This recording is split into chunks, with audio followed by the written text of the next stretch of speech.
I'm going to show you how to make some envelopes. This is for a 5x7 card, and these are the graphics that I have Christmas cards in my Etsy shop. You might want to check them out. And they come in, you make them in 5x7 sizes and also 4x6, which are the smaller envelopes. These envelopes here I made out of tracing paper. They're 9x12 to start with, a sheet of paper. And then these are the 4x6 envelopes. I embossed this one after it was made, put together, and then I inked it with some blue. And it fits perfectly the 4x6 cards. So it would work for any Christmas card you might have at the house, or that you make. This is another one, 4x6, and then I cut out a half circle on that one. You can do whatever you want. This is out of a decorating pad, decorative pad you buy for Christmas. And then here is a pretty red, just a plain red envelope, and I've rounded the corners on them to make them look store-bought.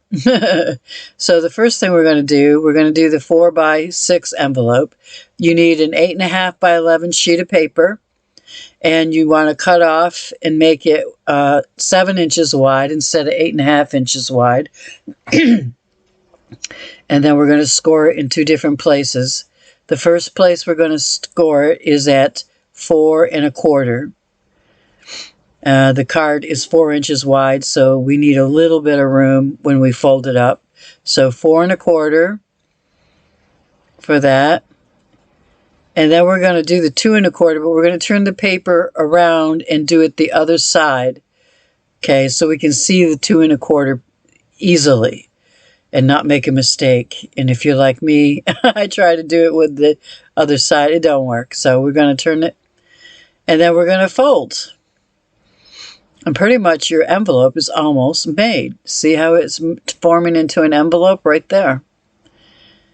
And then I'm going to take the flap of the envelope, and I'm going to use my corner punch to round it. And with the tracing paper, it doesn't do that with the tracing paper, but I put another piece, I put a cardstock under the tracing paper and put them both in my punch, and then it punches it nicely.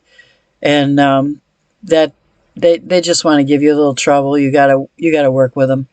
And then we're gonna just glue it. I use my art glitter glue just on the sides. No big mess. No big tape rollers. No glue stick. Just a little bit of glue here. And there you have your envelope. And you can take it and emboss it. You can decorate it. Put lace on it. You could do whatever you want with it. They're fun to make and easy. Now this one is with the tracing paper that was 9x12. I printed on that tracing paper. That one envelope I embossed with little dots, and I love the way that looks. So what you're going to do here, again, you're going to make it only 8 inches wide instead of 9 inches wide, so you're taking off an inch. And I've already done that on the pink paper. And then we're going to score it in 2 places. And that's all there is to that as well. So the first score is 5 1/4 inches. And it does work well on tracing paper. There's no other problem. You don't want to push real hard, but you definitely want to make a mark. You wanted to emboss it there. You want it to be scored. Then turn it over and do on the other side. I think it was 2 no, I don't know. It's 1 and something. I can't remember now. It's not right in front of me. Whatever the paper said. Okay, and we're going to fold them just like we did the 4x6. We're going to find the scored line and fold it nicely. And then we're going to fold the top over.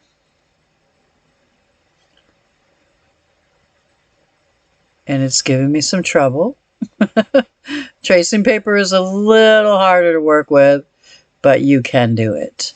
And if you have a 9x12 regular sheet of paper, just use that. But it has to be at least 9x12 if you're going to make a card to fit in that's a 5x7. So here they are. I didn't glue that, but just showing you again.